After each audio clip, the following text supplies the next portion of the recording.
अमर साहब सदा अमर साहब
मध्ये म्हणणं महाराज चुकता का महाराज?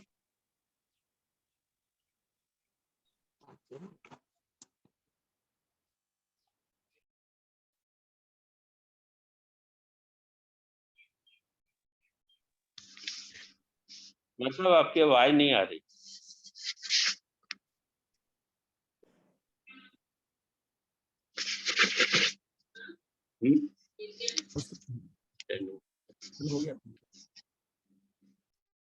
सम्यक दर्शन जो है योगों की क्रिया से विरक्त होता है, वह संवर तत्व है। और धर्म का प्रारंभ जो है संवर से ही होता है और सम्यक दर्शन ही प्रथम संवर। इसलिए धर्म का मूल जो है वह सम्यक दर्शन है। तो अपने को क्या है, पुरुषार्थ कहाँ से करना है कि सम्यक दर्शन हो जाए। सम्यक दर्शन के लिए क्या करूं, मिथ्यात्व पे चला जाए। अब हम इतना डिस्कस करते हैं मिथ्यात्व को कि क्या ये देखना पड़ेगा कि क्या अंदर से मिथ्यात्व निकल गया। मिथ्यात्व निकल गया है, इसका मतलब दर्शन मोनीय जो है ना हमारा, वो कर्म जो है वो क्षय उपशम हो गया, क्षय हो गया, क्षय उपशम हो गया, उससे स्थिति बनती है। और अनंतानुबंधी कषाय की चौकड़ी, देखिए एक ये साधना है कि आपको वो चौकड़ी जो है, कषायों की चौकड़ी जो है वो तीव्रतम हटानी है चारों की। और एक सबसे पहले एक ना मिथ्यात्व से निकलना। ये सारा ये कितना सिंपल है समझना। अब रही हम कितना प्रैक्टिकल कर पाते हैं ये बात अलग आज, पर मूल में तो यही है। मूल में यही है कि आपको मिथ्यात्व से निकलना है। तो और साथ में अनंतानुबंधी कषाय जो है अपने जितने भी कषाय उनको हल्का करें। सबसे ऊपर की चौकड़ी अगर टूटती है तब आपको काल लब्धि परिपक्व होगी, तब आपको ये मिल जाएगा क्या, सम्यक दर्शन हो जाएगा।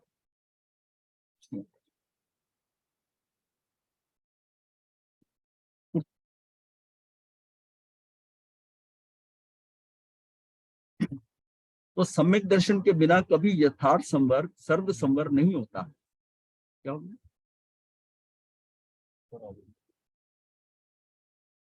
कोई फर्क नहीं पड़ता, अपने को बल्कि अच्छा लगा हुआ।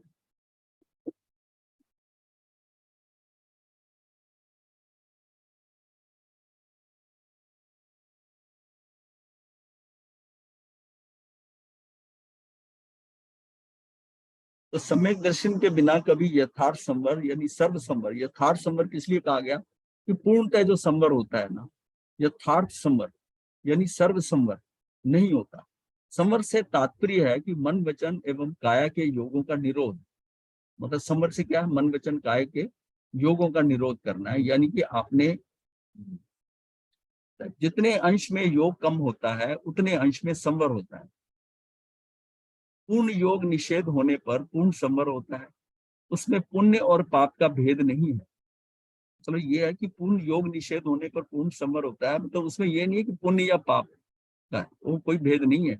जिन जीवों ने अपने भाव को पुण्य पाप रूप नहीं किया और अपने ज्ञान को आत्म अनुभव करने में लगाया है, उन जीवों ने आते हुए कर्मों को रोका है। सीधी बात यह है कि वो ना शुभ और अशुभ शुद्धता में, अंदर का मतलब शुद्धता में रहते हैं। ना शुभ में जाते हैं ना शुभ जाते हैं। अशुभ में जाते हैं तो पाप होता है और शुभ में जाती है तो पुण्य होता है। और अगर शुद्धता में रहते हैं यानी कि ना पुण्य, इसका मतलब ये मेरी अज्ञान चेतना है। मेरी चेतना की अज्ञानता है कि जो मैं शुभ और अशुभ कर रहा हूँ। लेकिन हम क्या है कि शुभ देखने, शुभ जानने के बाद हम ये समझते हैं कि हम बहुत धार्मिक हो गए, मैं तो बड़ा अच्छा काम करता हूँ, पुण्य करता हूँ, धार्मिक हो गया। पर ये नहीं पता तो इसमें भी फंस रहा है, यहाँ भी फंस रहा है। तो इन जीवों ने अपने भाव को पुण्य पाप रूप नहीं किया, अपने ज्ञान को आत्म अनुभव करने में लगाया है। उन जीवों ने आते हुए कर्मों को रोका है और वही संवर की उपलब्धि रूप सुख को पाते हैं। मतलब वही लोग संवर करके सुख को पाते हैं। मन वचन काया के अवलंबन के बिना कोई कार्य संपन्न नहीं होता। मन वचन काया तो पर एवं जड़ वस्तु है। अब ये जो है मन वचन काया मतलब शरीर, शरीर जो है ये क्या, ये पर है और जड़ वस्तु है। जहां जड़ का अवलंबन लिया जाता है वहां संयोग होगा। संयोग नाम योग का है। योग होगा तो वियोग भी होगा। योग वियोग रूपी संसार है। जहां पर योग होगा वहां वियोग होगा ही। योग और वियोग जो है रूपी संसार है। इस प्रकार योग आश्रव का कारण, संसार भ्रमण का कारण है। अतः हे है, छोड़ने योग है, त्यागने योग है। अब वही बात आती है कि योग का वियोग रूप, योगों से हटना है। अक्रिय कैसे होंगे, अयोगी केवली कैसे बनेंगे?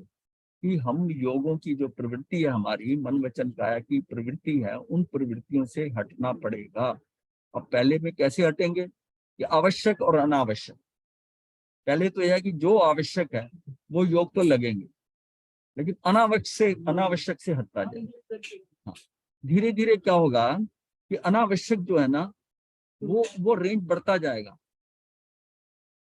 अनावश्यक है, वो अनावश्यक जो है वो लगेगा, जो अभी तक अनावश्यक नहीं लगा था अब वो भी अनावश्यक लगने लग जाएगा। और धीरे धीरे क्या है, उसकी परिधि संकुचित होकर वो केंद्र की तरफ आ जाएगा। वो केंद्र की तरफ आ जाएगा। अब उसको ये नजर आता है कि ये सब छोड़ने योग्य है। शुरू में वो कहता है कि ये जुड़े बहुत जरूरी है, और बाद में लगता है कि इनसे भी, इनके बिना भी गुजारा हो सकता है। तो तब छोड़ने योग्य और त्यागने योग्य, ये जब समझ में आते हैं तब संवर की तरफ बढ़ता है। ऐसा जानकर जब मनुष्य धीरे धीरे प्रवृत्ति से निवृत्ति की ओर बढ़ता है तो वह कुछ शांति का अनुभव करता है। जब वो निवृत्ति की तरफ बढ़ रहा है, प्रवृत्ति से निवृत्ति की तरफ बढ़ता है, तो तब उसमें कुछ शांति का अनुभव है। निवृत्ति की बात कब आती है? जब उसको ये समझ आता है कि यहाँ प्रवृत्ति है और उसके अंदर विरक्ति आ जाएगी। विरक्ति कब आती है? जब जागृति आती है। जब जागृति आती है तब उसमें विरक्ति आती है, तब वो प्रवृत्ति से निवृत्ति करता है। जब तक उसकी जागृति और विरक्ति नहीं आएगी वो नहीं करेगा। वो बुद्धि से तो जान रहा है लेकिन वो निवृत्त नहीं हो पा रहा। लेकिन अगर अंदर से नहीं हो रहा, जागृत हो गया तो जागृत होने के बाद में वो विरक्त होना शुरू हो जाए कि मुझे क्या बोलने की जरूरत है, मुझे क्या करने की जरूरत है, मुझे क्यों इन्वॉल्व होना है, मुझे कैसे करना है। ये क्या है कि ये हमको जो है विरक्ति की तरफ ले जाए। और विरक्ति का मतलब जागृति है। जागृति का मतलब क्या है कि अज्ञानता खत्म हो रही है, अदर्शन खत्म हो रहा है। जागृत जीव तभी होता है जब उसमें अज्ञान जो है, मतलब ज्ञान आना शुरू होता है। ज्ञान आता है जब वो समझता है, ज्ञान से अदर्शन चला जाता है, अज्ञान चला जाता है, तब उसमें जागृति आती है। और जागृति से ही उसकी विरक्ति आती है। ऐसा जानकर जब मनुष्य धीरे धीरे प्रवृत्ति से निवृत्ति की ओर बढ़ता है तो वह कुछ शांति का अनुभव करता है। उसकी आकुलता व्याकुलता घटने लगती है। आकुलता व्याकुलता घटने लग जाती है। ये भी ठीक है, ऐसा भी ठीक है। तो मतलब आकुल व्याकुल होने की जरूरत नहीं होती, घटने लगती है। भाग दौड़ समाप्त होने लगती है। भाग दौड़ जो है वो समाप्त होने लगती है। उसको करके इधर भाग दौड़ समाप्त होने लगती है, पर का संयोग छूटने लगता है। अब उसको पर नजर आता है। जब शरीर ही पर नजर आ रहा है, जब मन वचन काया ही पर नजर आ रही है, तो हाँ, तो धीरे धीरे होगा ही। पर का संयोग छूटने लगता है, वह स्वतंत्रता अनुभव करने लगता है। तो कितनी बेचैनी होती है, कोई बात आपको पता चली और जिसके बारे में बात है, जब तक वो बात आप कर नहीं लोगे ना, अब आकुल व्याकुल होते रहो। अब भाई आपको क्या लेना, एक ने करी, दूसरे के लिए करी, आप तीसरे हो, उसमें क्यों इन्वॉल्व होते हो? क्यों इन्वॉल्व होते हो? आता है ना, वो जो इन्वॉल्व होगा वो चौथे को भी इन्वॉल्व करेगा। आगे जाके बात करेगा, चौथा भी इन्वॉल्व हो जाए, तो मतलब ये श्रृंखला श्रृंखला जो है ना, ये टूट नहीं रही है, उसको वहीं से मेट दो कि भाई ठीक है। जब जब हमें पता है कि ये कर्मों के कारण है, कोई ना कोई निमित्त तो बनेगा। कर्म किसी का उदय में आया, निमित्त कोई बना है, निमित्त बना है। अब चक्कर उसको अगर निमित्त नहीं समझते, अगर दृष्टि हमारी निमित्ताधीन है, तो हमको हमको वो कसूरवार लगेगा। जब कसूरवार लगेगा, दूसरे के ऊपर दोषारोपण करोगे और फिर तब बात करोगे कि इसने मेरे साथ ऐसा किया। जब ये सारा कार्य तेरे कर्मों के कारण हो रहा है, तेरे कर्मों से हुआ, मान लिया उसकी किसी की बात नहीं मानी जा रही, किसी के विरुद्ध ऐसा किया जा रहा है, वो उसके कर्मों का फल है, उसके कर्मों का फल है। दूसरा तो सिर्फ निमित्त बन रहा है, कर्म उसका उदय में आया। और उसको अगर नहीं हम समझे, हम अपने आप को भी इन्वॉल्व कर लिया हमने।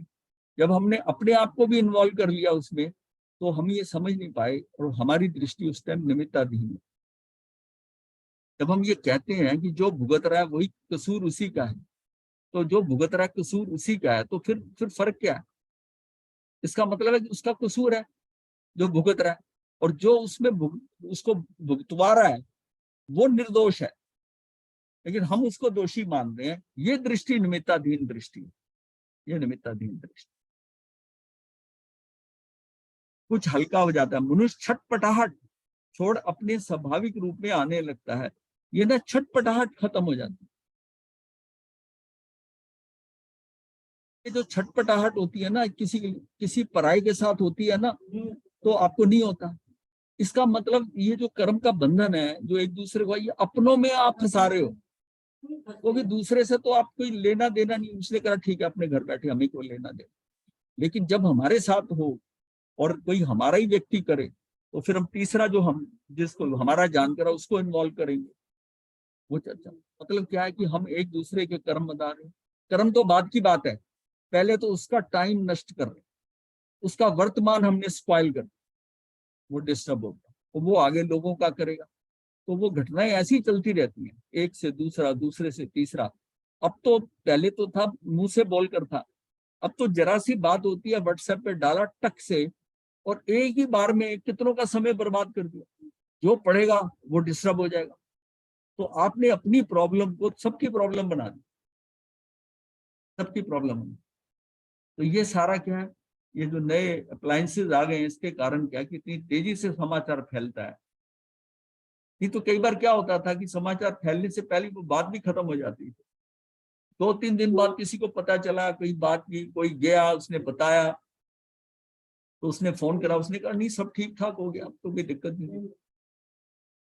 तो ये क्या है कि हम लोगों की जो है, अब क्या कहते हैं, जब हम कहते हैं कि टॉलरेंस पावर खत्म हो, टॉलरेंस पावर वहां खत्म हो रही है कि हर चीजें आपको करंट में मिल रही है। यहाँ घटित हुई, मतलब कई बार आता है 10 मिनट पहले की घटना आपके मोबाइल पे आ गई, 10 मिनट पहले की, 5 मिनट, और लिखा टाइम भी लिखा होता है कि 10 मिनट 10 मिनट्स बिफोर की खबर है। मगर इतना फास्ट हो गया इन्फॉर्मेशन कि वर्ल्ड के अंदर सारी खबर फैल गई। इतनी हम ना, हर 10 मिनट प्रॉब्लम, जितनी वेरिएशन हो रही है, जितना सब कुछ हो रहा है, ये सारा हमारे दिमाग को ऑक्यूपाई कर रहा है। और हर समय का मेरा वर्तमान खराब है, तो मैं वर्तमान में जीना कब सीखूंगा?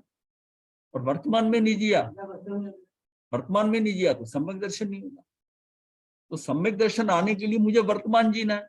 वर्तमान जीने का मतलब है कि प्रेजेंट में जो कुछ हो रहा है, उस घटित हो रहा है, उसको नहीं। ठीक है, संसार में रह रहे हो, जान नहीं।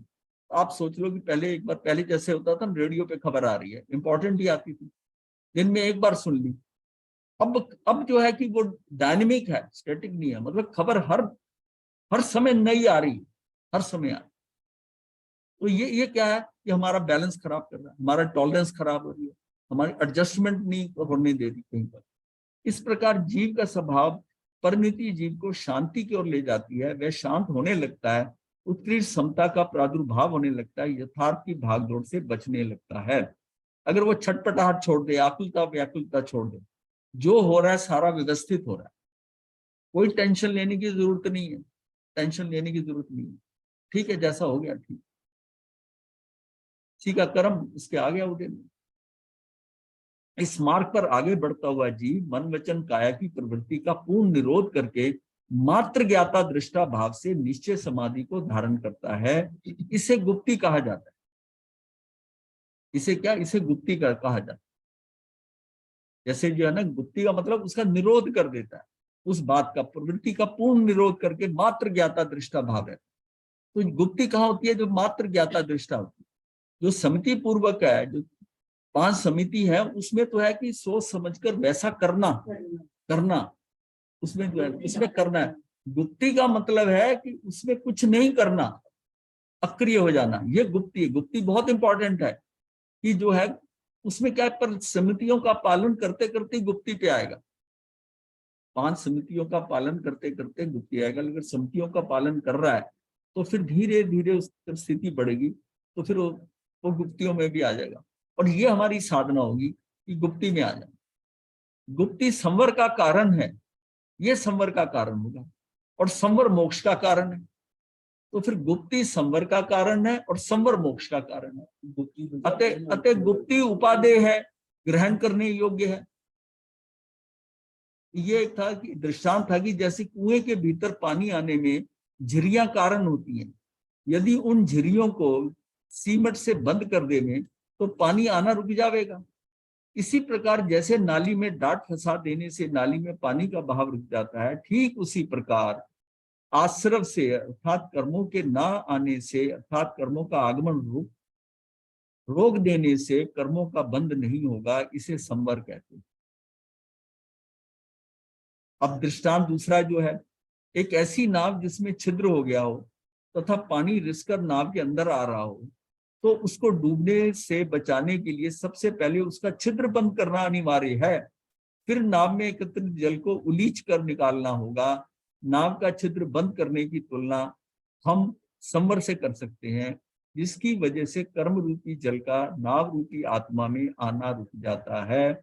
नाव में एकत्रित जल को उलीचने की तुलना पूर्ववत कर्म द्रव्य की निर्जरा है।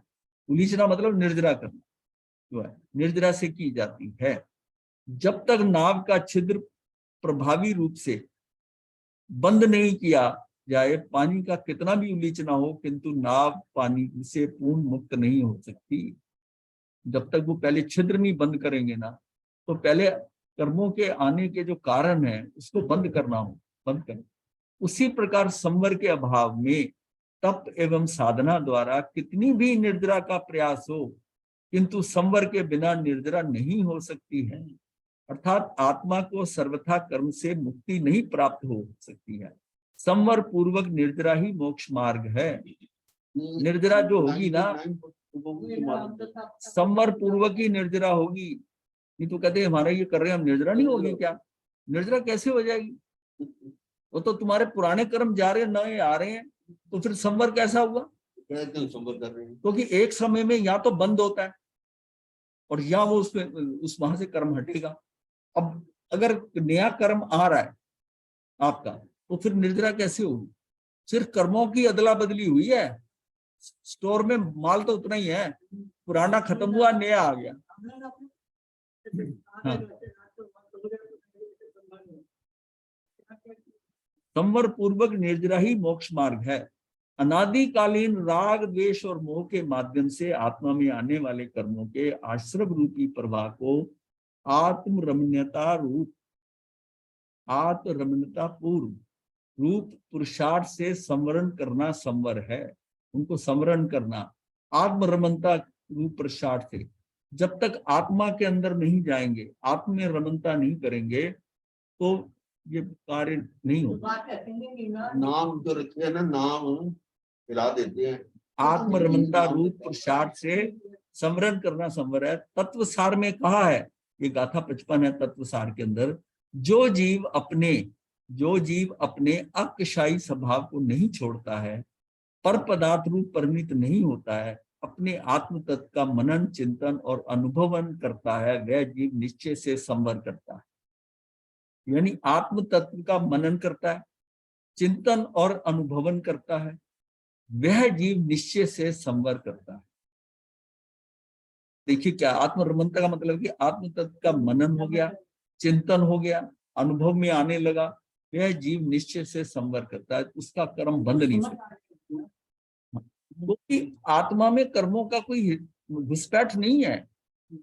अगर आप आत्मा में हैं, आप घर में सेफ हैं, वो आपका घर है, आपका घर है, आप उसमें बिल्कुल सेफ हैं बाहर। जब प्रॉब्लम कब आती है, जब हम अपने घर से बाहर जाते हैं, बाहर की धूल मिट्टी, लोगों का व्यवहार, वो सारे से हम प्रभावित होते हैं, वो प्रभावित होते हैं। और जब हम अपने अंदर हैं, घर में हैं, तो निश्चिंत है, आनंद में है। तो हमारा घर क्या है? आत्मा, अपनी आत्मा, मैं उसमें आनंदित रहूं, बस मुझे बाहर से क्या लेना। अब इसमें 8वां पॉइंट आता है निर्जरा का। निर्जरा पूर्व से बंधे आत्मा के साथ संयोगित कर्मों का झड़ना, अर्थात जीव का कर्मों से संबंध छूट जाना, यानी कर्मों का क्षय हो जाने को निर्जरा कहते हैं। मोक्ष की साधना में एक महत्वपूर्ण साधक तत्व जो है वो है निर्जरा। मतलब जितने हम कर रहे थे पहले, जैसे बाधक तत्व थे, संवर, निर्जरा, ये जो है ना, ये साधक तत्व, ये हमें मुक्ति में सहायक है। कर्मों की निर्जरा 2 प्रकार से होती है, अकाम निर्जरा और सकाम निर्जरा। अकाम निर्जरा, जो कर्म चारों गतियों में सभी जीवों को दुख सुख के फल को दिलाकर आत्मा से अलग हो जाते हैं, झड़ जाते हैं, वह अकाम निर्जरा है। अकाम निर्जरा कहता है कि उसका मतलब मोक्ष का या धर्म का उसका कुछ ध्यान में नहीं है, बस जो कर्म चारों गतियों से आकर उसके आ गए और वो आकर अपने समय के ऊपर झड़ गए, ये उसकी अकाम निर्जरा हो। अकाम निर्जरा क्या है? आत्मा के साथ पूर्ववत कर्मों की स्थिति पूर्ण होने पर उदय में आने से पूर्व ही सम्यक साधना या पुरुषार्थ सहित संपूर्ण शुद्ध भावों के द्वारा एवं 12 प्रकार के तप द्वारा कर्म मल को हटाना सकाम निर्जरा है। तो उसको पूरा ध्यान करके कि मैं तप करना है, वह पुरुषार्थ करना पड़ेगा, सम्यक साधना, तप को ध्यान में रखकर, और फिर ये मुक्ति के मार्ग की ये मार्ग मुझे अपनाना, ये करना, मुझे ऐसा करना है, तब कर्म बल को हटाना सकाम निर्जरा है। अकाम निर्जरा तो समस्त जीवों के होती रहती है, किंतु सकाम निर्जरा व्रति श्रावकों के, सम्यक दृष्टि जीवों के तथा संयम के होती है। मतलब जो साधु संत हैं, जो भी साधु, उनके जिनकी साधना का लक्ष्य मोक्ष अभिमुख हो, जो जिनका की मुंह मोक्ष की तरफ है, मोक्ष अभिमुख, तो जिनकी साधना का लक्ष्य क्या है कि मुझे मोक्ष प्राप्ति करनी। जैन सिद्धांत दीपिका के अनुसार तपस्या के द्वारा कर्मों का विच्छेद होने पर आत्मा की जो उपलब्धि होती है वह निर्जरा है। तपस्या के द्वारा कर्मों का विच्छेद होने पर आत्मा की जो उपलब्धि होती है, वो जो स्टेट है आत्मा की उस समय पर, वह निर्जरा है, वो निर्जरा है। वो मतलब 12 तपों में ना, वो तप निर्जरा के स्थान पे आया है, निर्जरा नहीं कर ली, ऐसी कोई बात नहीं। वो निर्जरा भी उसमें कर सकता है और कर्म भी बांध सकता है। भाषा के अनुसार तपस्या निर्जरा का कारण है। तपस्या निर्जरा का कारण, हम कहते हैं निर्जरा के 12 भेद, कैसे हम वो तपस्या करके निर्जरा का कारण बनता है तपस्या जो है। अब वो तप कर लिया तो निर्जरा होगी? नहीं, ऐसा नहीं है, तप निर्जरा का स्थान है, कारण है। हाँ, तब तपस्या निर्जरा का कारण है। कारण में कार्य का उपचार करने से तपस्या को भी निर्जरा कहा जाता है। कहने में आता है कारण में कार्य का उपचार करने से, वो कारण है सिर्फ निर्जरा, लेकिन उसी से कार्य होना है, इसलिए वो कह देते हैं कि निर्जरा के 12 स्थान है।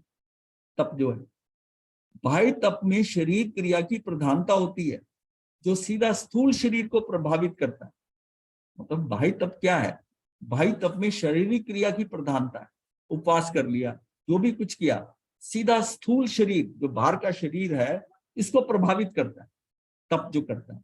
निर्जरा एक ही है, फिर भी कारण को कार्य मानकर उसके 12 भेद किए गए। निर्जरा तो एक ही तरह की होती है, पर कारण किन कारणों से हो रही है, अलग अलग कारणों से। तो निर्जरा का हमने कह दिया कि इसके 12 भेद हैं, पर निर्जरा तो एक ही तरह की है ना। निर्जरा तो यह निर्जरा एक ही है, फिर भी कारण को कार्य मानकर उसके 12 भेद किए गए। अगर 12 कारण जो बने अलग अलग, उससे हो रही है, पर निर्जरा तो एक ही तरह की हो रही है। कार्य नहीं हुआ तो निर्जरा एक भी नहीं। 6 भाई और 6 अभ्यंतर, ये अनशन, उनोदरी, भिक्षाचरी, रस परित्याग, काय क्लेश, पति सलीनता, ये 6 भाई तप हैं। और प्राश्चित, विनय, व्याव्रत, स्वाध्याय, ध्यान और व्युत्सर्ग, ये 6 अभ्यंतर तप। अभ्यंतर तप में मानसिक क्रिया की प्रधानता होती है, इसमें मानसिक क्रिया ज्यादा है उसमें, और वो उसके अंदर शरीर के स्तर पर है, वो बाहर है, तो मानसिक क्रिया की प्रधानता होती है। ये तप सूक्ष्म शरीर को सीधा प्रभावित करता है, कार्बन शरीर को। ये सीधा जो है ना अभ्यंतर तप जो है ना अंदर उसको करता है, बाह्य शरीर को उसको नहीं करता है। अभ्यंतर तप में मानसिक क्रिया की प्रधानता होती है, ये तप सूक्ष्म शरीर को सीधा प्रभावित करता है कर्म, और वो प्रभावित जो करेगा तभी कर्म की निर्जरा होगी। बाह्य तप वह है जिससे शारीरिक क्रिया की प्रधानता हो तथा जो बाह्य द्रव्यों की उपेक्षा सहित होने से दूसरों को दिखाई देती है। ये स्थूल शरीर को सीधा प्रभावित कर रही है। भाई इसने उपवास करा हुआ, उसके चेहरा देखा, तभी तूने कोई तप किया हुआ है क्या, सिर्फ चेहरे से नजर आ रहा है, तो क्या ये सीधी प्रभावित करती है। अभ्यंतर तप वह है जिसमें मानसिक क्रिया की प्रधानता हो तथा जो मुख्य रूप से बाह्य द्रव्यों की अपेक्षा से रहित होने से दूसरों को दिखाई भी ना दे। जो अंदर का तप है उसको दूसरों को दिखाई नहीं देगा। अभ्यंतर तप सूक्ष्म शरीर को सीधा प्रभावित करता है। अंतरंग परिणामों की मुख्यता रहती है। अंदर परिणाम क्या चल रहे हैं हमारे, अंतरंग परिणामों की मुख्यता रहती है तथा उनका संवेदन स्वयं को होता है। उसका संवेदन हो रहा है, ये अगर कार्बन को प्रभावित नहीं कर रहा तो ये बाह्य है, ये भाई ये अगर ये स्वाध्याय करते करते अंदर चला जाए तो ये अभ्यंतर होगा, संवेदन स्वयं को होता है। जब तक बाह्य तप के द्वारा तन, मन, वचन, इंद्रियां और अंगोपांग को सीधा नहीं साधा नहीं जाएगा और चेतना को कष्ट सहिष्णु नहीं बनाया जाएगा, तब तक अभ्यंतर तप आत्म शुद्धि में साधक नहीं बनेगा। इसको दोबारा बोल, जब तक बाह्य तप के द्वारा, पहले बाहर तप की इंपॉर्टेंस है, बाह्य तप के द्वारा तन, मन और वचन, इंद्रियां और अंगोपांग को साधा नहीं जाएगा और चेतना को, अब बात चेतना के अंदर की आ रही है, चेतना को कष्ट सहिष्णु, जिसको हम कहते हैं प्रतीक्षा कहते हैं, यह सहनशीलता, हमारी टॉलरेंस बढ़ती जाती है, कष्ट सहिष्णु नहीं बनाया जाएगा, तब तक अभ्यंतर तप आत्म शुद्धि में सदा, मतलब क्या है, साधक नहीं बनेगा, वो हमारा सहायक नहीं बनेगा। कि ये अभ्यंतर तप जो है मतलब आत्म शुद्धि के अंदर, जब हम ये सारा शरीर के इंद्रियों से सारा ये साध कर और चेतना के अंदर चले जाते हैं और चेतना ही जो है वो कष्ट को सहने के लिए वो तैयार है। उसको ये चीज का नहीं है कि मैं दुखी हो रहा है, मैंने आज उपवास करा है, बस वो समय काट रहा है, अगर टीवी देख रहा है, एसी चला के ड्राइंग रूम में बैठा है, बातचीत कर रहा है, बताओ क्या कर रहा है, वो अपने आप को एडजस्ट कर रहा है उसके साथ। और उसको पारना भी ध्यान में आ रहा है कि कल सुबह कि वो बादाम भिगो दिए क्या, बादाम भिगो दिए, उसको पारने का ध्यान भी आ रहा है। बाह्य तप और अभ्यंतर तप दोनों परस्पर पूरक हैं, इसलिए बाह्य तप का भी उतना ही महत्व है जितना कि अभ्यंतर तप का, उसका भी महत्व कम नहीं है। हाँ हाँ हाँ, बाह्य तप का भी उतना ही महत्व है, ये नहीं कि हम इसको इग्नोर कर दें, उसमें करें, बाह्य तप का भी है, लेकिन उसके साथ अभ्यंतर भी चले, अभ्यंतर तप। शुद्धि की उत्पत्ति संवर है, शुद्धि की उत्पत्ति संवर है, शुद्धि की वृद्धि निर्जरा है, शुद्धि की पूर्णता मोक्ष है। केवल शुद्धि का है। शुद्धि कैसे शुद्धि हुई कि संवर कर दिया, आश्रम बंद हो गया कर्मों का आने का, शुद्धि की उत्पत्ति होनी शुरू हो गई इस काल में, कि शुद्धि की उत्पत्ति संवर है, ये उत्पत्ति कर रहा है। शुद्धि की वृद्धि, शुद्धि की वृद्धि कैसे होगी, निर्जरा है वो निर्जरा होगा। और शुद्धि की पूर्णता मोक्ष है, शुद्धि पूर्णता शुद्ध हो गया तो मोक्ष हो गया। ये सब अंशतः मोक्ष है, अंशतः मोक्ष है। संवर, निर्जरा और मोक्ष में संवर और निर्जरा ये अंशतः उसको करते जाते हैं और एक दिन आता है कि सारा हो जाता है तो वो मोक्ष हो जाता है। तो शुद्धि की पूर्णता मोक्ष है। दोनों ही तप एक दूसरे से परस्पर संबंधित हैं, इन्हें पृथक पृथक नहीं किया जाता। जैसे संतरा और उसका छिलका दोनों एक दूसरे के पूरक और सहायक हैं। छिलके के बिना संतरे की रक्षा नहीं हो सकती, छिलके के बिना, अगर छिलके के बिना संतरे की रक्षा नहीं हो सकती, एवं उसमें रस बनने तक सुरक्षित रखने में छिलका उसका सहायक है। जब तक उसमें रस नहीं पड़ता, छिलका उसमें सहायक है। तथा केवल छिलका ही हो तो संतरा नहीं कहा जाएगा और ना ही उसका कुछ मूल्य होगा। बाहर छिलका होता है तब संतरे के भीतर रस पैदा हो सकता है। बाहर जो है ना, बाहर छिलका होगा तो अंदर रस पैदा होगा। दोनों को पृथक करके मूल्यांकन नहीं कर सकते। भीतर में रस बनता है तो उसका प्रभाव बाहर छिलके पर भी पड़ता है। इस कारण से सम्यक बाह्य तप करता है, उसका साथ आंतरिक तप भी होगा, आंतरिक तप के साथ बाह्य तप भी होगा। अंदर जब अगर संतरे के ऊपर चमक है, उसका छिलका पतला नजर आ रहा है, ऊंचा नीचा ज्यादा नहीं है और चमक रहा है, ऊपर की स्किन चमक रही है, तो नजर आता है कि रस इसमें पूरा है। अंदर रस अंदर है, चमक बाहर आ रही है, छिलके पे आ रही है। तप की अगर चमक शरीर पर आ रही है तो समझो तप ठीक हो रहा है। अगर वो चमक ही नहीं आ रही, इसका मतलब अंदर रस बन रहा है, अंदर जो रस है उसका रस उसको आ रहा है, तो तप जो है उसके चेहरे के ऊपर जो है वो रौनक ले आएगा, आभा, कांति, जो मर्जी कह लो, वो प्रभाव लगेगा उसका चेहरा कि ये चेहरा जो है ये कैसा है, कैसा लगेगा। जैसे आचार्य भगवान को देखते हैं ना, तो वो जो तप करते हैं ना, वो तप, वो अंदर से, अंदर का रस जो है ना वो चेहरे पे झलक रहा है। इस आयु में भी ऐसा लगता है चेहरा जैसे खिला हुआ है। तो ये क्या है? ये वो तप जो है ना, वो तप अंदर का, वो बाहर वो रस पड़ता है उस तप से। और इतनी सालों की तपस्या, इतने सालों के एकांतरे होने के कारण वो शरीर के ऊपर कैसे, मतलब चेहरे के ऊपर कितनी रौनक आ जाए हैं? हम कहा जा रहे हैं। भीतर में रस बनता है तो उसका प्रभाव बाहर छिलके पर भी पड़ता है। इस कारण आचार्य जी को देखा आपने, बस फिर उनके चेहरे का क्या मुकाबला। तो उसका प्रभाव बाहर छिलके पर भी पड़ता है। इस कारण जो सम्यक बाह्य तप करता है उसके साथ आंतरिक तप भी होगा और आंतरिक तप के साथ बाह्य तप भी होगा, दोनों साथ साथ चलेंगे। तप उस प्रक्रिया का नाम है जिससे आंतरिक विकार भस्म हो जाते हैं, कषाय क्रश हो जाते हैं, पूर्ववत कर्मों की निर्जरा होने लगती है, संसारिक वासनाएं विनष्ट होने लगती हैं। ऐसे संयम पूर्वक किए जाने वाले तप को सात्विक तप कहते हैं। अज्ञान के कारण असंयम पूर्वक किए जाने वाले तप को बाल तप कहा जाता है। जैन धर्म सात्विक तप को प्रशस्त एवं ग्राही मानता है। ग्राही मतलब इसको ग्रहण करता है, प्रशस्त होना है, जो निर्जरा के उद्देश्य से किया जाता है। निर्जरा के उद्देश्य से किया गया वही तप है जिसमें आपका कोई लौकिक काम हो जाए।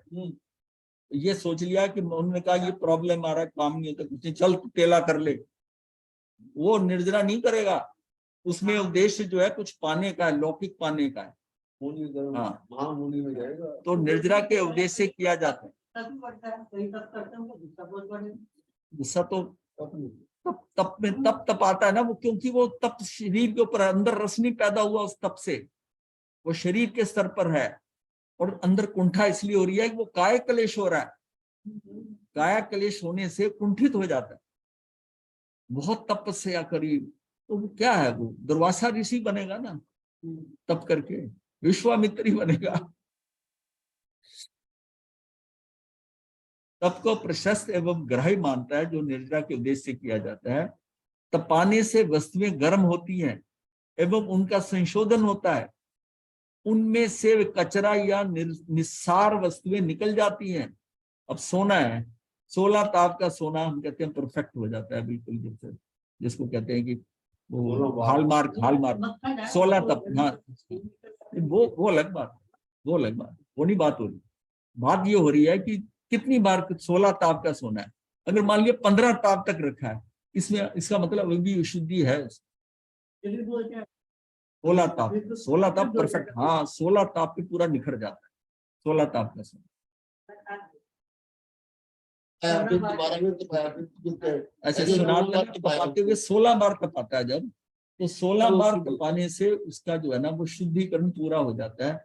तब कहते हैं कि जैसे वो आजकल एक चला ना हॉलमार्क, सुना है हॉलमार्क? हाँ, तो हॉलमार्क उसका मतलब यह है कि ये सोना प्योरिटी का लेवल है। पहले इसको क्या करते, 100 टच कहते थे, टच, हाँ 100 टच कि उसका उतने लेवल का, देसी भाषा में ये बोला जाता था। हाँ।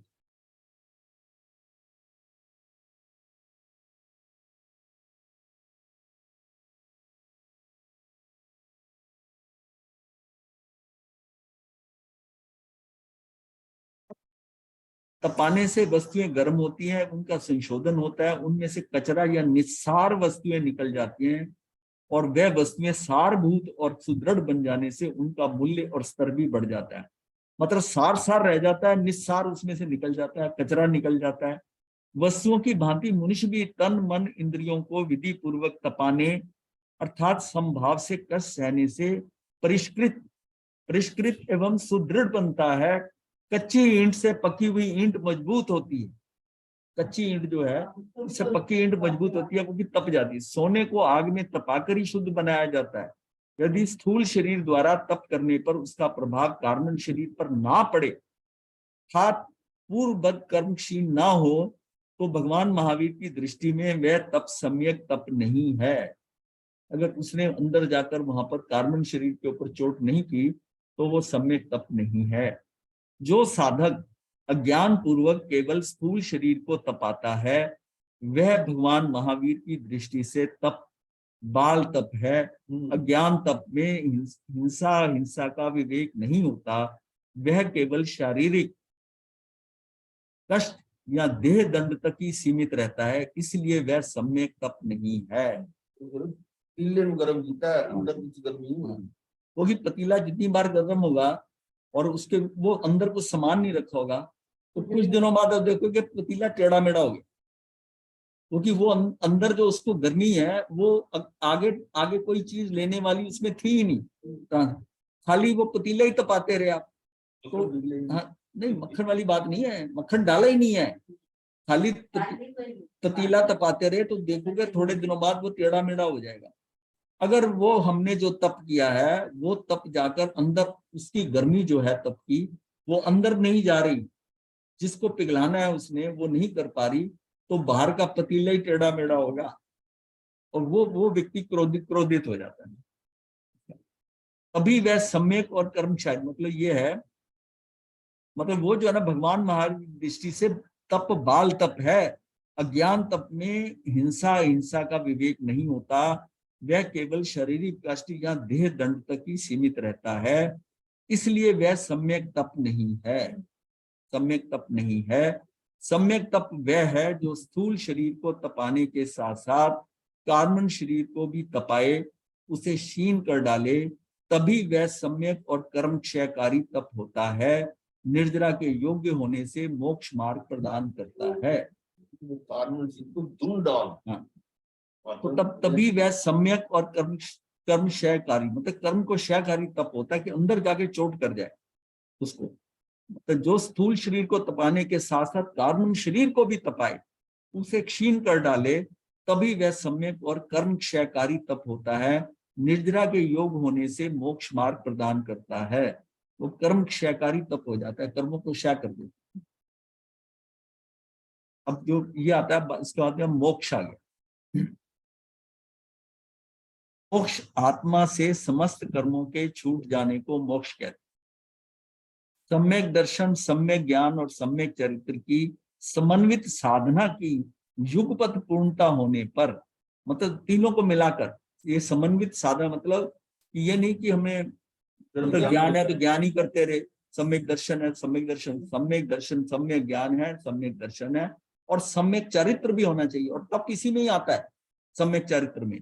तो सम्यक चरित्र की समन्वित, इसका सारी की समन्वित साधना की युगपथ पूर्णता होने पर, इकट्ठी साइमल्टेनियसली पूर्णता होने पर, संवर निर्जरा की पूर्णता होने पर जीव की अशुद्धता की सर्वथा नाश होकर जीव जड़ कर्मों और शरीर से पूर्णतः पृथक होता है। यही मोक्ष है, यही मोक्ष। मोक्ष किसी स्थान पर पहुंचने को नहीं कहते, मोक्ष जो है ना किसी स्थान पर पहुंचने को नहीं कहते, अपितु संपूर्ण कर्मों से मुक्त जीव की परिपूर्ण शुद्ध अवस्था को प्रकट होने को मोक्ष कहते हैं। मतलब है कि संपूर्ण कर्मों से मुक्त जीव की परिपूर्ण शुद्ध अवस्था को प्रकट होने को मोक्ष कहते हैं। 8 कर्मों में से 4 घाती कर्म ज्ञानावरणी, दर्शनावरणी, मोहनी और अंतराय पहले ही क्षीण हो जाते हैं। इससे केवल ज्ञान प्रकट होकर अरिहंत अवस्था प्राप्त हो जाती है। इसके बाद शेष 4 अघाती कर्म वेदनी, आयुष, नाम और गोत्र कर्म शेष रह जाते हैं। जिस समय ये 4 अघाती कर्म भी पूर्णतः क्षय हो जाते हैं, अर्थात अघाती कर्मों से भी संबंध छूट जाता है, उस समय में केवली भगवान का औदारिक मनुष्य शरीर से भी वियोग हो जाता है। वो शरीर औदारिक शरीर से भी वियोग हो जाता है।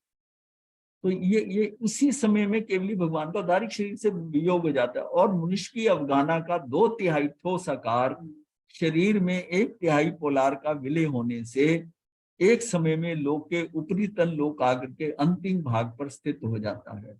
2/3 भाग रह जाता है। जितनी अवगाहना होती है उसका 2/3 रह जाता है और वो सीधा ऊपर चला जाता है। जो अंदर शरीर के अंदर पोल है, खाली खाली पोलार है, वो सारा ठोस हो जाता है। वो ठोस होकर तभी ठोस होता है, तभी वो तेजी से जा सकता है। अगर वैसे फूला हुआ तो इतनी तेजी से नहीं जाएगा, ठोस जाएगा। तो उसको कर्मों का पूर्णतः संबंध विच्छेद होने से जीव के पुनर्जन्म का भी अभाव हो जाता है, क्योंकि पुनर्जन्म के किसी भी कारण का ना रहने से नवीन शरीर के धारण का कारण नहीं रहता। मतलब कर्मों का पूर्णतः संबंध विच्छेद हो गया तो उसमें कोई रहा नहीं, कोई नाम कर्म, गोत्र कर्म कोई वैसा नहीं रहा। तो उसमें क्या है, जीव के पुनर्जन्म का भी अभाव हो जाता है, क्योंकि पुनर्जन्म के किसी भी कारण के ना रहने से नवीन शरीर का धारण का कारण ही नहीं रहता। मतलब ये देखिए, अंत समय में भी जो उसका शरीर है, अगर उसमें नाम कर्म छूट गए हैं, मतलब नाम कर्म छूट गए हैं, ये क्या है? हाँ, नामकर्म तो शरीर है ना, ये कहां से आ गया?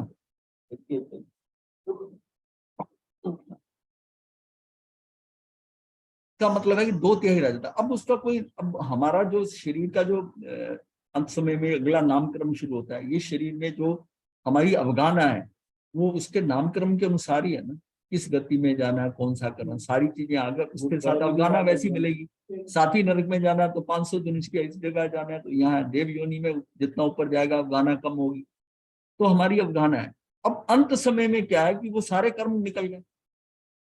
अब तो सिर्फ यही हो सकता है कि जो वो फूला हुआ है वो ठोस हो जाए, बाकी कुछ बदलाव नहीं आ सकता। कौन है बदलाव करने वाला? कोई नहीं है। कैसे बदलेगा? वो कर्म ही नहीं रहा। वो कर्म ही नहीं रहा बदलाने वाला, कोई कर्म ही नहीं रहा। तो बस वो फिर वो उसी समय, एक समय के अंदर वो इतना, मतलब एक समय में 7 राजू कवर कर लेता है। यहां तक किया कि अगर 14 राजू से भी आना पड़े ना, ऐसे जाता तो 7 से ही मनुष्य भव से जाता है, लेकिन अगर 14 राजू का डिस्टेंस हो तब भी एक समय में ही जाएगा। अगर इतना भी डिस्टेंस हो तब भी, मतलब ये नहीं होता एक समय में एक छोर से दूसरे छोर पे पहुंच जाएगा। मतलब उसमें गति वाली बात नहीं है, यहाँ और वहाँ, यहाँ और वहां, बस बीच में है ही नहीं है। हाँ, आप ये नहीं कह सकते कि 7 राजू है और एक समय में जाता है तो आधे समय के अंदर 3.5 राजू तक पहुंचेगा रास्ते में, नहीं, क्योंकि उसके 2 भाग नहीं होते। उस समय के 2 भाग नहीं होते, यहाँ और वहां। जिस समय यहाँ है उसी समय वहां, उसी समय। कर्मों का पूर्णतः संबंध विच्छेद होने से जीव का पुनर्जन्म का भी अभाव हो जाता है, क्योंकि पुनर्जन्म का किसी भी कारण के ना रहने से नवीन शरीर का के धारण का कारण ही नहीं रहता। गौतम स्वामी ने भगवान महावीर से पूछा, भंते मुक्त जीव कहाँ रुकते हैं, वे कहाँ प्रतिष्ठित हैं, वे शरीर कहाँ छोड़ते हैं, सिद्ध कहाँ होते हैं? ये भगवान से प्रश्न किया तो भगवान ने कहा, मुक्त जीव अलोक से प्रतिहत हैं। मतलब अलोक से प्रतिहत, अलोक को जाकर छूते मारते, लोकांत में प्रतिष्ठित है। मतलब कहाँ रुकते हैं जाकर? अलोक जहाँ शुरू होता है वहीं से ही उसकी रुकावट पड़ती है, वहां रुक जाते हैं। और लोकांत की तरफ से देखें तो लोकांत में प्रतिष्ठित है, सबसे ऊपर। और मनुष्य लोक में शरीर मुक्त होते हैं और सिद्धि क्षेत्र में वे सिद्ध होते हैं। मतलब जो हमारे इसमें क्या है, वलय होते हैं, जो वलय होते हैं ना, धनुवात तनुवात जो है, हाँ, धनोदधि तो सॉलिड नीचे है, वो तो सबसे पहले आ जाता है। फिर आता है हाँ धनवाद। तो उसके बाद तनवाद ऊपर आता है, उसके हल्के वाला, हल्की वायु। तो तनवाद का भी करीब करीब देखिए कि उसके अंदर चला जाता है, सिद्ध उसी में ही जाके रुकता है। धनवाद में ही है, तनवाद में ही है, तनवाद के अंदर है। पर नहीं है। हाँ, तनवाद में ही है। लोग खत्म हुआ, हाँ। मतलब जैसे उसके ऊपर आ गई लेयर, आ गई धनुदति, उसके ऊपर आ गया धनवाद, तनुवाद। तनुवाद करीब 1545 ऐसी कुछ योजना उसके है, 1545 आता है उसमें। मतलब उसमें इतना ऊपर का जो है ना, एक योजन से कम है जितनी हाइट है तीनों की लेयर की मिला के, और उसमें जाके वो चलता है जाके। टोटल 1545 तनुवाद के अंदर है। मतलब कितना है मैक्सिमम 333-32 अंगुल। ये किनकी है? ऋषभदेव भगवान की, सबसे बड़ी अफगाना है, तो ये भी उसी में आ जाती है। तनुवाद उससे बड़ा, उसी से बड़ा, उससे बड़ा तनुवाद, तो तनुवाद में चला जाता है। और वहां तक ही धर्मास्थी काय है, और उसके बाद में धर्मास्थी अधर्मास्थी है नहीं। लोग वहीं जाते हैं, लोग वहीं जाता है, वहां बस आके रुक जाता है, आगे मूवमेंट की जगह ही नहीं है। आलोक है लेकिन मूवमेंट मूव नहीं कर सकता वो। निर्वाण कोई क्षेत्र का नाम नहीं है, मुक्त आत्मा ही निर्वाण है। वे लोकाग्र में रहती हैं, इसलिए उपचार दृष्टि से उसे भी निर्वाण कहा जाता है। कई बार आपने देखा होगा फोटो बनी है सिद्ध शिला पे बैठे हुए, पालथी मार के, मतलब क्रॉस लेग बैठे हैं, ऐसा कुछ नहीं है। सबके सिर एक ही लाइन में है। लोग ऊपर जो लोक में है वो एक ही लाइन में सबके सिर हैं, सबके। जहां जहां से जीव उठता है सीधा ऊपर जाता है, सीधा ऊपर जाता है। तो ये सीधा ऊपर जाने से मतलब ये है कि अब इसमें ऊपर डेंसिटी क्या है सिद्धों की, मतलब कैसे है। तो जैसे हम दक्षिण में हैं, भरत क्षेत्र, इसके सबसे कम जाते हैं मुक्त में। क्यों? एक पर्टिकुलर टाइम पे जाते हैं। एक आरा जो है, तीसरे आरे का लास्ट का जो एंड है, और चौथा आरा इसमें ही जीव जाते हैं, जितने जाते हैं होते हैं। तो चौथे आरे, पांचवें आरे में तो जो चौथे में जन्मे हैं, जैसे दो गए हैं, सुधर्मा स्वामी और जम्बू स्वामी, ये दो हैं। और चौथे आरे से पहले को ना ऋषभदेव भगवान, उनके साथ 108 गए, 108। वो सारे कहाँ जा रहे हैं? इसमें टोटल 10 कोड़ा कोड़ी का चक्कर जो है, मतलब टोटल काल चक्कर अगर ले लोगे, आधा चक्कर 10 कोड़ा कोड़ी का, तो उसमें कितने गए? बस इतने ही जीव गए ना, जितने गए इसी काल में। पर गए कितने पीरियड के अंदर? वो 10% टाइम होता है, 10% का टाइम। एक कोड़ा कोड़ी से, एक कोड़ा कोड़ी सागर पंप समझ लो ना, एक कोड़ा कोड़ी सागर पंप का चौथा होता है, इतना समझ लो आप, इतना एक कोड़ा कोड़ी सागर। तो अब महाविद्य से बहुत जाते हैं, महाविद्य में पूर्व से भी जाते हैं और पश्चिम से और ज्यादा जाते हैं। इसका मतलब जो दिशा नहीं बदलते, ऊपर जो है ना पूर्व पश्चिम के अंदर सिद्ध बहुत है, सिद्ध बहुत है। और हमारे से उत्तर में जो है ऐरावत, उसके भी हैं। मतलब ऊपर का सर्कल अगर आप देखेंगे तो पूर्व पश्चिम में बहुत सिद्ध गए हुए हैं। वहां तो अभी भी 6 महीने के अंदर 608 जाते हैं, 6 महीने के अंदर। यहाँ तो रुका हुआ है काम, यहाँ रुका हुआ है। इसका मतलब वहां तो लगातार सिद्ध हो रहे हैं। तो पूर्व और पश्चिम में जो संख्या है वो बहुत ज्यादा है, उत्तर में भी यहाँ से ज्यादा है। पर ये मोर और लेस पैरेलल है, हमारा क्षेत्र और उनका क्षेत्र बराबर। ऐरावत जो है उत्तर में, हम इधर है, वहां भी आ रहे वैसे ही। तो जैसे इधर कम है उधर भी कम है, उधर भी कम है। लेकिन इसका मतलब वो ज्यादा जो सिद्ध ज्यादा हुए हैं वो कहाँ पर है?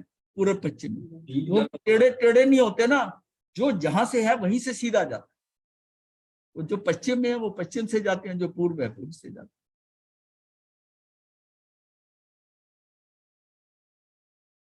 बाकी तो वहां जाकर, ऊपर जाकर देखोगे कि क्या मतलब निर्वाण कोई क्षेत्र का नाम नहीं है, मुक्त आत्मा ही निर्वाण है। वे लोकाग्र में रहती है, इसलिए उपचार दृष्टि से उसे भी निर्वाण कहा जाता है। लोकाग्र में रहती है। हाँ, लोकाग्र में रहती है, इसलिए उपचार दृष्टि से उसे भी निर्वाण कहा जाता है। कर्म पुद्गलों से प्रभावित आत्मा संसार लोक में भ्रमण करती है, भ्रमण काल में ऊर्ध्व गति से अधोगति और कभी अधोगति से ऊर्ध्व गति होती है। अधोगति का हेतु कर्मों की गुरुता है, भारीपन आता है, वो नीचे की तरफ ले जाता है। ऊर्ध्व गति का मतलब कर्मों की लघुता है, हल्कापन है, तो आदमी उतना ही उठता है। कर्मों का घनत्व मिटते ही आत्मा सहज ही ऊर्ध्व लोकांत तक, ये जो घनत्व खत्म हो जाता है उसका, तो सीधा उठकर घनत्व उसकी ऊर्ध्व गति में बाधक नहीं बनता। गति का नियमन धर्मास्तिक आय सापेक्ष है। लोकांत में धर्मास्तिक आय की सीमा समाप्ति के साथ ही गति समाप्त हो जाती है और ठहरने का स्थान और धर्मास्तिक आय उनको स्थिरता देता है। तो ये यहाँ पर जो है यहाँ पहुंचते हैं। वे मुक्त आत्मा जीव, जो मुक्त आत्मा मतलब जीव जो है, लोक के अंतिम छोर तक पहुंचकर स्थिर हो जाते हैं। मुक्त जीव अशरीर होते हैं। गति शरीर सापेक्ष है। गति जो होती है ना, जहां हम गति कहते हैं, शरीर सापेक्ष है, इसलिए मुक्त जीव गतिशील नहीं होने चाहिए। ये बात उचित लगती है क्योंकि ठोस होने से उनमें कंपन नहीं होता। जैसे कि अकंपित दशा में जीव की मुक्ति होती है, सिद्ध सदा ही उसी स्थिति में रहते हैं। सही अर्थ में वह उनकी स्वयं प्रयुक्त गति नहीं है, बंधन मुक्ति का वेग है। वो नीचे जब शरीर छूटता है ना, बंधन मुक्ति का वेग है, वो छूटता है ना, जैसे जैसे वो अरिंड की फली में से बीज उछलता है, तो वो बंधन मुक्ति का वेग मिलता है उसको। सही अर्थ में उनकी स्वयं प्रयुक्त गति नहीं है, वो गति नहीं करते, बंधन मुक्ति का वेग है। जैसे बंधन से मुक्त हुआ, कर्मों से मुक्त हुआ, उस झटके में वो मुक्त होने के कारण वो बाहर वेग है, जिसका एक ही धक्का एक समय में लोकांत तक ले जाता है। धक्का एक ही लगता है, जितना मर्जी एक धक्का वहां पहुंच गया। पूर्व अयोग जनित वेग के कारण कुम्हार का चक्र स्वयं घूमता है। अब कुम्हार पहले चक्कर डंडे से घुमाता है और फिर जब हाथ दोनों इस्तेमाल करता है बनाने के लिए, अब वो चक्कर नहीं घुमाता, चक्कर तो घूमता रहता है, चक्का घूमता रहता है उसका, और फिर वो अपने हाथों से उसको शेप देता है। पहले उसको डंडे से घुमाता रहता है, और जब उसकी स्पीड बन जाती है और फिर उसमें बीच में जो मिट्टी का लौंदा रखा था, फिर उसको हाथ से बनाता है। पूर्व अयोग जनित वेग के कारण कुम्हार का चक्र स्वयं घूमता है। मिट्टी से 8 परतों से लिप्त हुई तुम्बी जल तल में डूब जाती है। जैसे जैसे लेप उतरते जाते हैं, सारे लेपों के हटने से तुम्बी जल के ऊपर सतह पर आ जाती है। ये एग्जाम्पल अपने आगमों में दी हुई है। एरंड का बीज फली में बंधा रहता है, किंतु फली के फटते ही बीज ऊपर उछलता है। अग्नि की शिखा स्वभाव सिद्ध लाघव होने के कारण ऊपर को जाती है। इसी प्रकार कर्म रहित जीव की ऊर्ध्व गति के 4 कारण हैं। एक है पूर्व प्रयोग, एक है असंगता, एक है बंध विच्छेद, एक है तथाविध स्वभाव। 4 कारण लिए। मुक्ति की दशा में आत्मा का किसी दूसरी शक्ति में विलय नहीं होता। वह किसी दूसरी सत्ता का अवयव यानी कि उसका अंग या विभिन्न अवयवों का संघात नहीं है, वह स्वयं स्वतंत्र सत्ता है। वो किसी के अंगों का जोड़ करके उसका संगठन नहीं हुआ है, संघात बन के ग्रुप बना हुआ है। वह स्वयं स्वतंत्र सत्ता है, इसलिए वह स्वयं अखंड है। वह स्वयं अखंड है, उसका सहज रूप प्रकट होता है, यही मुक्ति है। मुक्त जीवों के विकास की स्थिति में भेद नहीं होता, किंतु उनकी सत्ता स्वतंत्र होती है। सत्ता का स्वतंत्र मोक्ष की स्थिति का बाधक नहीं है। अविकास या स्वरूप आवरण उपाधि जन्य होता है, इसलिए कर्म उपाधि मिटते ही वह मिट जाता है। ये सब मुक्त आत्माओं का विकास और स्वरूप समकोटिक हो जाता है। वो सबका एक बराबर ही है, सब वैसे ही होते हैं, समकोटिक हो जाता है।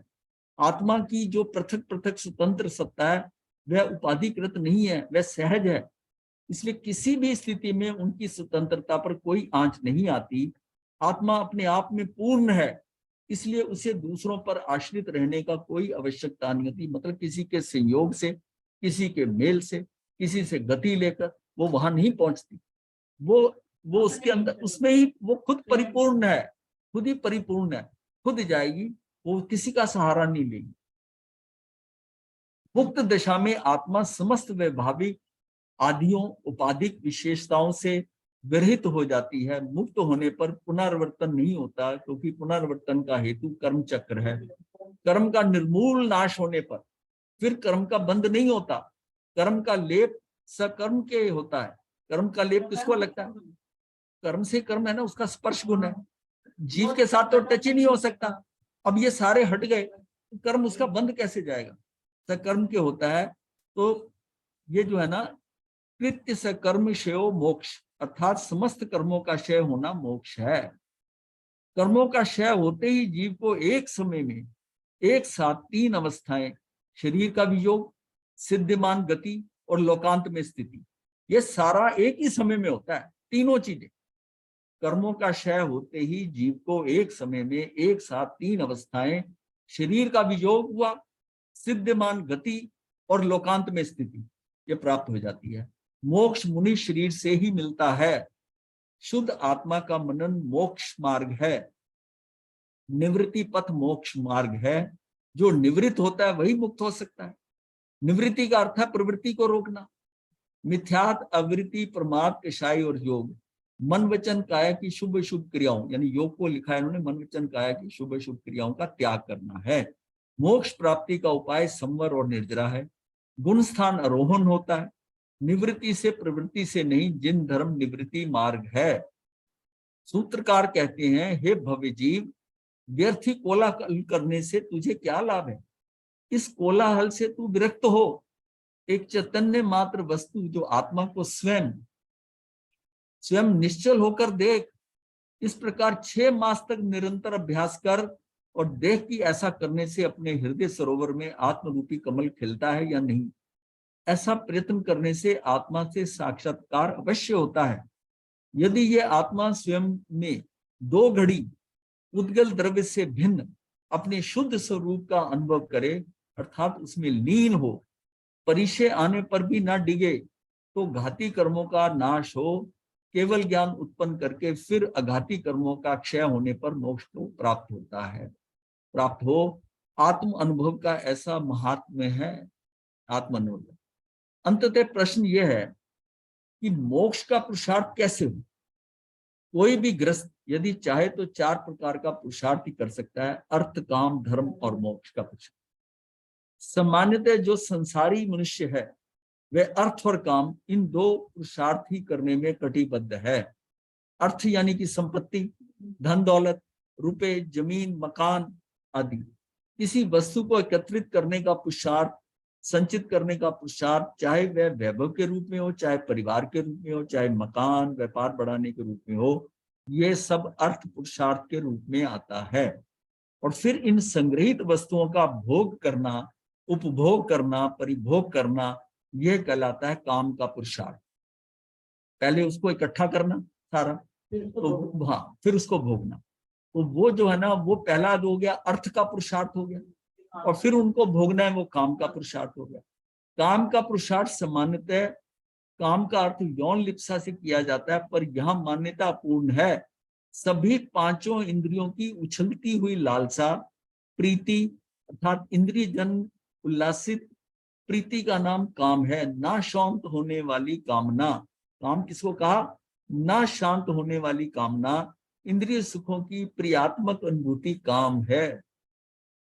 इंद्रिय सुखों की प्रियात्मक अनुभूति, ये जो है ये काम है। मतलब इन 5 इंद्रियों को लेंगे काम। यदि हम अपने जीवन का निरीक्षण करें, विश्लेषण करें, तो हमें पता लगेगा कि हमारा जीवन बस इन्हीं 2 प्रकार के पुरुषार्थ में व्यतीत हुआ है और हो रहा है, यानी अर्थ और काम, कि धन इकट्ठा करना और उसका भोग करना। यदि ऐसा नहीं लगता तो भविष्य में भी अर्थ और काम के पुरुषार्थ में शेष जीवन भी व्यतीत होगा। ज्ञानियों के अनुसार ये दोनों ही हमारी भ्रांति है। ये हमें सुख नहीं देंगे, अपितु सुख का मात्र क्षणिक आभास करवाते हैं। इससे सच्चे सुख की प्राप्ति नहीं हो पाती। इसलिए ज्ञानियों ने इन दोनों प्रकार के पुरुषार्थ से निकलने का मार्ग बतलाया, वह धर्म पुरुषार्थ। यदि हम अर्थ व काम का ही पुरुषार्थ करते रहे तो हम कभी मोक्ष प्राप्त नहीं कर सकते, मुक्त नहीं हो सकते। धर्म के पुरुषार्थ से हमारे संस्कार थोड़े बदल जाते हैं। धर्म के पुरुषार्थ से हमारे संस्कार थोड़े बदल जाते हैं। आसक्ति और विरक्ति, इन 2 छोरों में धर्म से जागृति आ जाती है और इससे हमारा दृष्टिकोण बदलता है और हमारी सोच थोड़ी ज्ञानियों की सोच से मिलने लगती है। अब समझ में आने लगता है कि ज्ञानी क्या कह रहे हैं। और हमें मुक्ति का मार्ग अच्छा लगने लगता है और इच्छाओं की दिशा परिवर्तन होता है, जिससे ये धारणा पुष्ट होती है कि हम भी मुक्ति के मार्ग को अपनाएं। इससे ही भूमिका बन जाती है और धर्म अच्छा लगने लगता है। भूतकाल में करी भूलों का स्मरण हो, उनकी स्मृति भविष्य को सुधारने में सहयोग देने लगती है। एक एक कदम आगे बढ़ाते जाने से शांति का अनुभव और प्रोत्साहित करता है। अब हम शीघ्र मुक्ति प्राप्त करने की कामना ही नहीं, एक तरह की प्यास अनुभव करने लगते हैं। अधिक शीघ्र मुक्त होने की अभिलाषा मोक्ष मार्ग पर आरूढ़ करती है। शीघ्र मुक्त होने की कामना से हम मोक्ष के पुरुषार्थ में लग जाते हैं, जिसका लक्ष्य होता है कि परम आनंद एवं परम शक्ति की प्राप्ति। जो जीव मुक्त हुए हैं उन्होंने अर्थ व काम के पुरुषार्थ से स्वयं को बाहर किया। जो जीव मुक्त हुए हैं उन्होंने अर्थ व काम के पुरुषार्थ से स्वयं को बाहर किया, धर्म में लगाया, फिर धर्म से भी आगे बढ़कर मोक्ष में लगाया और मुक्त हुए। इसलिए धर्म का पुरुषार्थ अति आवश्यक भी है और इसके बाद में मोक्ष के पुरुषार्थ के लिए अनावश्यक भी है। मतलब मोक्ष के पुरुषार्थ के लिए अनावश्यक भी है, उससे भी निकलना है, ये भी मोक्ष के पुरुषार्थ में, मतलब ये भी छूटेगा, अनावश्यक भी है। जब तक अर्थ व काम का पुरुषार्थ कर रहे हैं तब भी उन्हें धर्म पूर्वक ही करना है। ये बात समझने वाली है। जब तक अर्थ व काम का पुरुषार्थ कर रहे हैं तब भी उन्हें धर्म पूर्वक ही करना है, अर्थात धर्म के पुरुषार्थ का इन दोनों के समानांतर रखना है। फिर और आगे बढ़ने के लिए मोक्ष का पुरुषार्थ चुनना पड़ता है और फिर आगे बढ़ते बढ़ते धर्म का पुरुषार्थ सहज रूप से छूट जाता है। जैसे कि मोक्ष की रेलगाड़ी में बैठता है तो धर्म का प्लेटफॉर्म स्वतः छूट जाता है, उसको छोड़ना नहीं पड़ता। परम पुरुषार्थ तो मोक्ष का पुरुषार्थ है। जो अभी नहीं कर सकते तो धर्म का पुरुषार्थ करें, किंतु अर्थ व काम से निवृत्त होते जाए। यहां तक ही है, आगे है वैसे, लेकिन अब सिर्फ ये है, टाइम हो गया तो देखेंगे इसको कैसे। एक बात यह है कि अब जो है ना 10-11 दिन तक जो है ना वो नहीं हो पाएगा, ये क्लास नहीं चलेगी क्योंकि यहाँ शिविर हो रहा है। तो 15 से लेकर 24 तक शिविर है। कोशिश करेंगे 25 में टाइम आपको बता दिया जाएगा, 25 से हम शुरू करते हैं दोबारा, या हो सकता है 26 से करें, डिपेंड करता है। तो 25 या 26 से होगा। तो अब जो है ये जो नव तत्व हमने जो संज्ञा करी है, 5 समवाय किया है और ये नव तत्व किया, इसको समझिए। ये खासतौर आज जो मोक्ष का कराना, इसमें जो लास्ट में किया है कि अर्थ और काम का पुरुषार्थ भी करना है तो धर्म पूर्वक ही करना है। तो ये पुरुषार्थ जो है ना ये धर्म पूर्वक होता जाएगा तो ट्रैक मिल जाएगा। ये अगर अर्थ और काम बिना अधर्म से करते गए तो फिर कोई रास्ता नहीं है। इसमें धर्म धीरे धीरे एंटर होता जाए, धर्म होता जाए और धीरे धीरे धर्म का करते करते फिर ये आगे वो स्थिति आ जाएगी, ये धर्म का भी छूट जाएगा और मोक्ष हो जाएगा। मोक्ष का भाव तो सभी का होगा जाने का। क्लास अटेंड कर रहे हैं, कम से कम उनको ये भाव तो है कि मोक्ष जाना है। तो अब यह है कि अपना जो है धर्म और काम, इन दोनों को, पांचों इंद्रियां का, इनका कंट्रोल थोड़ा थोड़ा बढ़ाते जाएं। और तप को जो हमने जाना है कि तप जो है बाल तप नहीं करना, यथाशक्ति जितना तप हो रहा है वो सम्यक तप हो। मतलब उसका हमें रिजल्ट नजर आना चाहिए अपने कि मेरे में ये तप करने से ये परिवर्तन आ रहा, मैं परिवर्तन आ रहा, और वो परिवर्तन आ जाएगा आपके बाद। तो ये इसी का कोई पॉइंट हो, कुछ हो। आज थोड़ा बाद वाला जल्दी करा, मैं चाहता था यहाँ तक खत्म करते हैं, फिर गैप बहुत हो जाएगी। तो टोटल 54 पेज अभी तो है, लास्ट वाली पेज हो चुके हैं ऑलरेडी, 7 पेज है।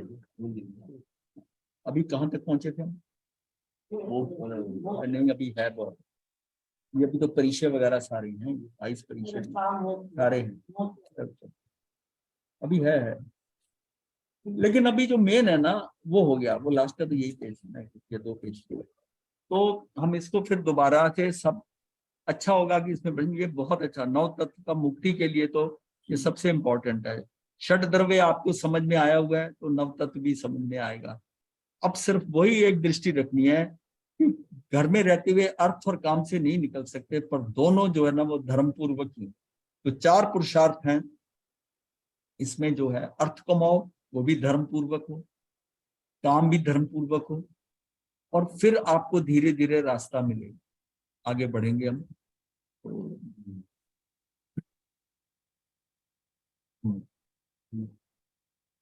तो जिन्होंने नहीं अटेंड किया ना, मैसेज भी दे देंगे, भेज देंगे क्लास का जो है। अच्छा नितिन जी, हाँ जी, क्या चीज? नहीं, अर्थ तो धन कमाना है सारा करना। गुरुदेव की आज्ञा से चत्तारि मंगलम अरिहंता मंगलम सिद्धा मंगलम साहू मंगलम केवली पनतो धम्मो मंगलम चत्तारि लुगुत्मा अरिहंता लुगुत्मा सिद्धा लुगुत्मा साहू लुगुत्मा केवली पनतो धम्मो लुगुत्मो चत्तारि शरणम पवज्जामि अरिहंते शरणम पवज्जामि सिद्धे शरणम पवज्जामि साहू शरणम पवज्जामि केवली पनत्तम धम्मम शरणम पवज्जामि। ये 4 शरणें दुख हरने और न शरणा कोई, जो भक्त रानी करे आचरण उसका जय रमन। ठीक है, राधे मठे